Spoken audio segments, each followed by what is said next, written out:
So here we are at the Camiguin Cold Spring, and I'll tell you what, I did not think that it would actually be cold. I thought that was just marketing. It's pretty chilly in here. It's very cold. Let's go underwater.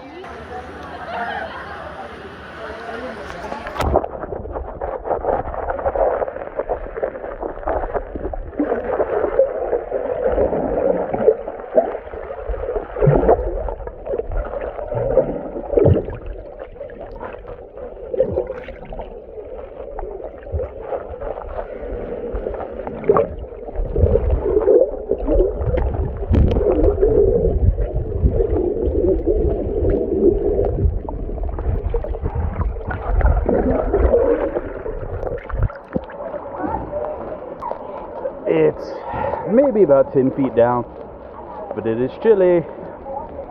This is a nice place for a dip to cool off, that's for sure. My hair like that makes me look like Ralph Wiggum.